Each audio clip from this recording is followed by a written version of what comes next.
Apa tujuannya ke sini? Ingin konseling. Baik, sebelum kita konseling, kita berdoa terlebih dahulu. Bismillahirrahmanirrahim. Alhamdulillahirrahmanirrahim. Astagfirullahaladzim. Ya Rob, di depan saya ini ada klien saya. Ya Rob, yang mana klien saya ini sedang mengalami masalah sehingga membuat dia tidak nyaman dan tidak bahagia. Ya Rob, mudahkanlah kami dalam melakukan proses konseling ini. Ya Rob, bukakanlah pintu pikiran dan hati kami agar mendapatkan hikmah dan untuk mengatasi masalah yang dialami klien kami ini. Ya Rob, Ya Rob, kami tahu yang salah itu datangnya dari diri kami sendiri dan yang benar itu datangnya dari Allah SWT. Tapi dengan masalah ini sehingga dapat membuatkan klien kami ini tidak nyaman dan tidak bahagia, sehingga berikanlah solusi yang terbaik dan yang tepat untuk masalah yang sedang dialami klien kami ini. Ya Rob, hanya kepada Engkau kami meminta, hanya kepada Engkau kami mohon, dan hanya kepada Engkau kami berdoa. Amin, amin, amin ya rabbal alamin. Baik, di sini apakah saudara Satria ingin bahagia? Jadi di sini kalau saudara Satria ingin bahagia, coba saudara Satria ceritakan apa yang sedang ada di pikiran saudara Satria, atau apa yang sedang masalah apa yang sedang saudara Satria alami sehingga membuat saudara Satria tidak bahagia. Baik, terima kasih Ari. Yang saya menjadi beban yang membuat saya tidak bahagia itu pertama tekanan akademi, yang mana tekanan akademinya yaitu banyaknya tugas dari kampus, dari dosen, yang membuat saya itu menjadi kepikiran, menjadi khawatir akan nilai-nilai saya takut sekali, sangat takut untuk gagal nilai. Kemudian dengan banyaknya tugas itu saya menjadi kepikiran, menjadi beban dalam hidup saya, menjadi tekanan dalam hidup saya. Kemudian tidak cuma tugas-tugas, saya juga khawatir untuk nilai-nilai saya dengan tugas saya yang terlalu numpuk. Saya takut nilai saya menjadi anjlok. Kemudian saya juga sebenarnya saya sudah berusaha untuk menjadi yang terbaik, tapi entah waktu yang tidak bisa saya atur atau gimana, saya juga kurang tahu. Yang jelas dengan banyaknya tugas yang nilai saya yang rendah, saya menjadi khawatir, membuat saya tidak bahagia. Kemudian bukan hanya tekanan akademi, kemudian ada tekanan keluarga.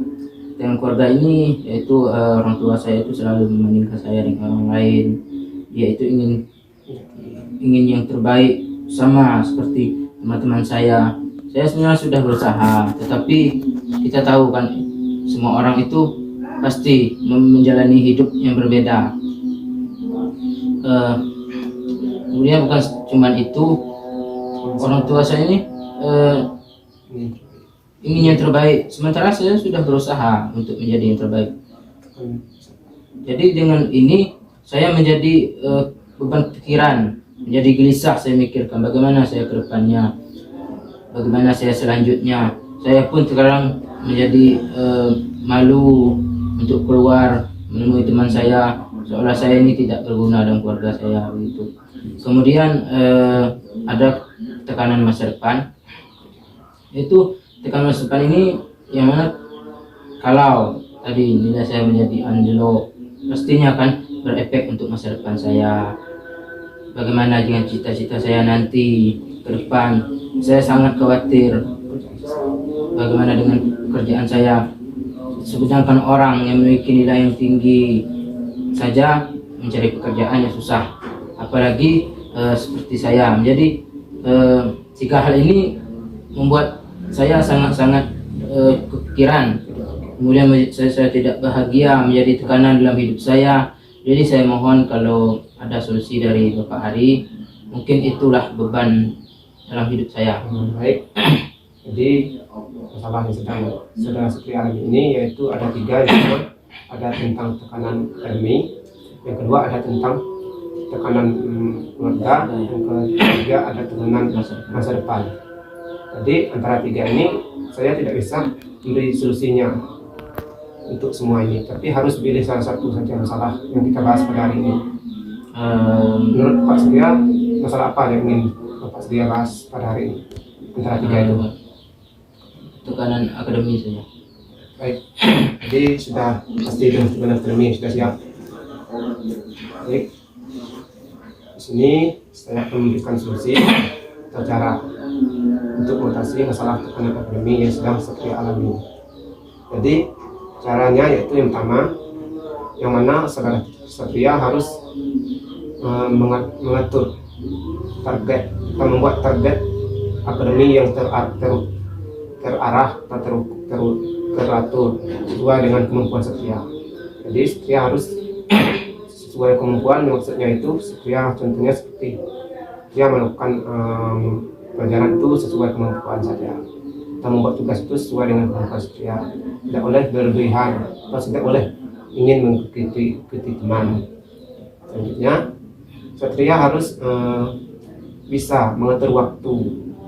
Yang mana waktu ini seperti waktu dalam belajar, contohnya mengatur waktu saatnya, waktu bermain, waktu belajar, ya, jadi harus diatur agar tidak mengalami tekanan akademi, karena setiap orang itu perlu yang namanya refreshing. Jadi tidak hanya belajar terus. Jadi saudara Satria ini harus ada waktunya untuk bermain dan untuk belajar.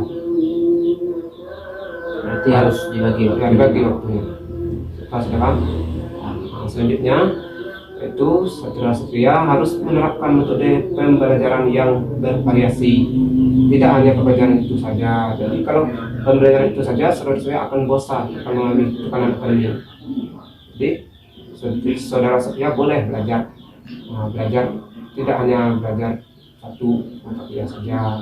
Misalnya Satria boleh belajar sambil bermain, atau bisa meluangkan waktu belajarnya di tempat atau seperti di kafe, di rumah, agar tidak mengalami tekanan akademi. Selanjutnya yaitu saudara Satria harus melakukan diskusi terhadap baik itu pada ibu, pada paman, pada teman-teman tentang masalah yang saudara Satria alami ini, setelah tekanan akademi ini, agar saudara ini bisa mendapatkan pemahaman baru dari tekanan akademi ini. Mungkin dari teman atau keluarga Satria bisa memberikan solusi. Yang terakhir itu saudara Satria, saya ingatkan jangan lupa untuk berdoa dalam melakukan suatu hal. Contohnya dalam membuat tugas harus berdoa terlebih dulu, dalam pembelajaran harus berdoa terlebih dulu, agar proses pembelajaran dan ini bisa berjalan dengan lancar. Jadi saudara Satria juga tidak boleh membanding-bandingkan saudara dengan orang lain, karena setiap manusia itu memiliki karakter yang berbeda, tidak harus sama. Ya? Sudah mengerti? Jadi ada di antara solusi itu saya berikan, boleh Satria terapkan semuanya. Kalau bisa semuanya ya semuanya, kan? Kalau tidak bisa ya minimal satu solusi yang saya berikan. Selanjutnya setelah solusi saya berikan, kalau memang saudara Satria, masalah saudara Satria ini bisa teratasi, jadi saudara Satria boleh menghubungi saya, beritahu saya. Atau kalau masalah saudara Satria masih belum teratasi pada episode pertama ini, Satria boleh datang di minggu yang kedua atau bulan yang kedua nanti untuk melakukan episode yang kedua kalinya. Baik. Untuk waktu sudah memasuki masa nanti kita sudah akan diskusi pada hari ini, dan kalau saudara Satria ingin pulang boleh izin pulang. Terima kasih.